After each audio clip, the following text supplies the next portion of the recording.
लाखों डॉलर्स लोग कैसे कमा रहे हैं। तो हमारे साथ हमारे गेस्ट मौजूद हैं इसी पे बात करने के लिए, बड़े अहम मौजू पे बात करने के लिए। वकील साहब अस्सलाम वालेकुम। वालेकुम। कैसे हैं आप? ठीक ठाक है, खैरियत से हैं? अच्छा, जब मैं इस चीज़ को पढ़ रहा था NFT को, इससे मुझे ये पता चला कि आम ज़बान में कि कोई मीम है और उस मीम को पाकिस्तानी जो मीमर्स हैं उन्होंने लाखों डॉलर्स भी उसके हासिल किए हैं। मतलब कि कैसे हो रहा है ये वकील रहमान साहब, ज़रा बताएं मुझे। बस ये असल में जो डिजिटल वर्ल्ड है, ये रोज़ाना की बुनियाद पर आपको इसी तरह ये अजीब व गरीब खबरें मिलती रहेंगी। जी हाँ। अब ये इससे तो आगे भी मामलात यहाँ तक पहुँच गए हैं कि बाकायदा डिजिटल वर्ल्ड में प्लाट बिक रहे हैं और वहाँ दुकानें, होटल बिक रहे हैं, वहाँ इश्तिहारात, एक नई इकॉनमी, एक नई दुनिया बन रही है। बहरहाल NFT की बात कर रहे थे आप जी। तो NFT जो है वो कोई भी तस्वीर, कोई भी वीडियो, कोई भी म्यूज़िक, कोई भी चीज़ उसकी आप डिजिटल शेप में आप बनाकर आप बेच सकते हैं। और उसकी जो है जिस तरह ऑक्शन में आम जो हमारे एक शुरू से चला आ रहा है कि कोई भी नायाब, नादर नायाब, मुनफरिद चीज़ों की नीलामी होती थी और वो ख़रीदने वाले के शौक़ और ज़ौक़ पर है कि वो चाहे तो उसको करोड़ों में ख़रीदे किसी आर्ट को। तो इसी तरह इसमें भी अगर कोई एक तस्वीर किसी को पसंद आ गई और उन्होंने डिजिटली जो है उसको करोड़ों में ख़रीद लिया। लेकिन इसमें थोड़ा सा एक चीज़ और भी मुख्तलिफ है कि इसकी बाकायदा फिर आगे एक टोकन इसके साथ मुंसलिक है। अच्छा। ये जो NFT में जो आखिर टी है ये वो टोकन है। ये बाकायदा ये एक सर्टिफिकेट होता है या आप इसको कोई एग्रीमेंट कह सकते हैं। और ये जो आपके ब्लॉकचेन टेक्नोलॉजी है उसमें आपके रजिस्टर्ड हो जाते हैं और ये बाकायदा ट्रेडेबल है। मतलब ये आप आगे भी बेच सकते हैं। अच्छा, मतलब ये ट्रेडेबल है? ये ट्रेडेबल है, ये आप कोई आगे भी इसको खरीद सकता है। कोई आगे भी इसको खरीद सकता है। अच्छा, ये बताइएगा कि जो पाकिस्तानी NFTs हैं वो कितनी अब तक बिक चुकी हैं और कितने में बिक चुकी हैं? अच्छा, ये थोड़ा सा जो है पाकिस्तान के मामले में, बल्कि कई ममालिक के मामले में थोड़ी सी ये एक सूरत हाल है कि गवर्नमेंट से जो है ये बाकायदा रेगुलेट नहीं है। अच्छा। क्योंकि उसकी बुनियाद वही क्रिप्टो करेंसी है। ओके। और क्रिप्टो करेंसी के जो है वो बहुत सारे आप जानते होंगे कि इस वक्त सुप्रीम कोर्ट में, हाई कोर्ट में भी इसका केस चल रहा है। स्टेट बैंक की तरफ से भी सख्त रिस्ट्रिक्शन आ चुकी है कि पाकिस्तान में इसको लीगली कवर नहीं किया गया।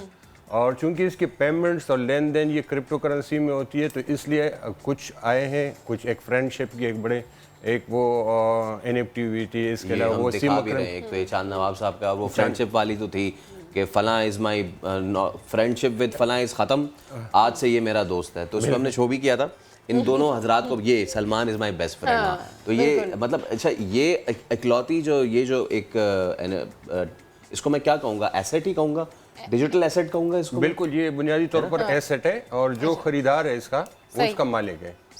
इसमें थोड़ा सा ये है कि एक चीज़ जो है इससे थोड़ी सी डिफरेंट है कि इसमें बाकायदा इसके जो फर्स्ट ऑनर है उसको रॉयल्टी मिलती है। अच्छा, फर्स्ट ऑनर को रॉयल्टी मिलेगी? रॉयल्टी मिलती है, मतलब जो खरीदार है वो आगे बेच सकता है। हाँ। लेकिन साथ में एक कंडीशन ये भी लगाते हैं कि 10%, 20% या 30% जो फर्स्ट ऑनर है उसको जब ये बिकेगा आगे तो उसकी रॉयल्टी भी उसको मिलेगी। अच्छा वकील साहब, ये क्या ये इतना आसान है कि आज मैं कोई मीम बनाऊं और वो जो है वो हज़ारों डॉलर्स, लाखों डॉलर्स की बिक जाए? क्या ये इतना आसान है? क्योंकि बहुत से लोग जो हमारे खासतौर पर टिकटॉक बरादरी है ना, वो ये देख के कह रही होगी कि भाई हमने टिकटॉक बना लिया, चले अब हम लाखों डॉलर्स बनाते हैं।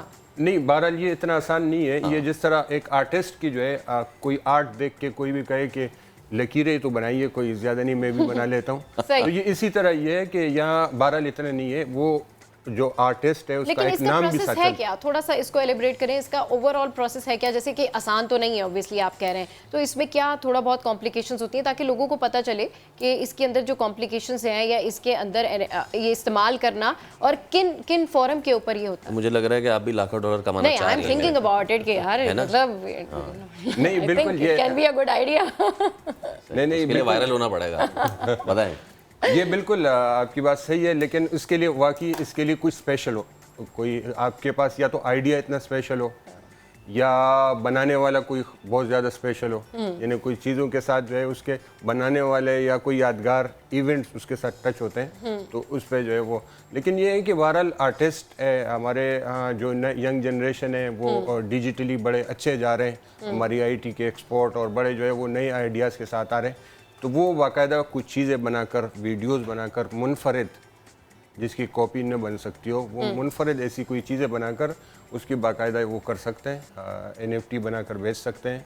लेकिन उसके लिए बस वो एक क्रिएटिविटी होनी चाहिए कि मतलब कोई भी ऐसे नहीं कि एक कार्टून कोई बिक गया तो वो आप समझ रहे हैं कि सारे इसी तरह के कार्टून अच्छा, बना जरा इस पे भी बात कर लेते हैं। फर्ज इसमें जिस तरह प्लेजरिज्म वाले मामला होते हैं, कोई किसी का उठा के, तो क्या इतना आसान होता है ये कि हमें कहीं भी कोई चीज़ मिल जाए तो कोई भी बंदा उसको उठा के NFT जो है उस पर्पस के लिए बेचना चाहे, तो उसका कोई चेक एंड बैलेंस होता है? बिल्कुल, इसका अपना एक सिस्टम है। ये जो मैं आपको ब्लॉकचेन टेक्नोलॉजी की बात कर रहा हूँ, और फिर उसके साथ अपने एक वेबसाइट और उसकी पूरे एक उसको जांचने का एक पूरा एक सिस्टम है कि क्या ये वाकई इसके ऑनर है या नहीं है, और इसके जो है मुख्तलिफ फिर उसके वो सिस्टम के साथ उसको जोड़ा जाता है। तो कोई भी ऐसा नहीं है कि कोई भी बनाए, उसके बहरहाल ऑनरशिप देखी जाती है, और वो फिर ब्लॉकचेन में जब रजिस्टर्ड करते हैं तो वो भी पूरे एक जो ब्लॉकचेन की टेक्नोलॉजी में उसमें जो है वो सारे उसके साथ मतलब एक लिंक कर दिया जाता। तो ऐसा नहीं कि कोई भी उसको किसी की और की उठा के बेच दे, या किसी ने खरीदी हुई है कोई और उसको बेच रहा हो। ये बहरहाल एक है, इसका एक कोई चेक एंड बैलेंस है। बिल्कुल सही सही। तो जिस तरह से आप बता रहे हैं कि चेक एंड बैलेंस है, तो ये बताएं कि अब जो लोग इसमें सोच रहे होंगे कि यार हम भी इसके अंदर NFT करते हैं और हम भी कोई लाखों डॉलर ही कमा लें, क्या उनको आप क्या एडवाइस करेंगे इस हवाले से?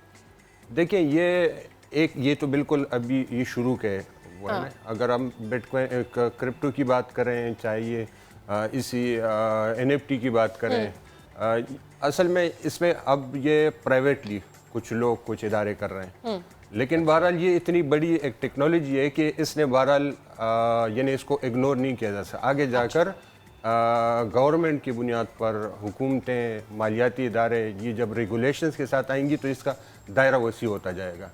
यानी ये सिर्फ तस्वीरों तक नहीं रहेगा, सिर्फ वीडियोस तक नहीं रहेगा।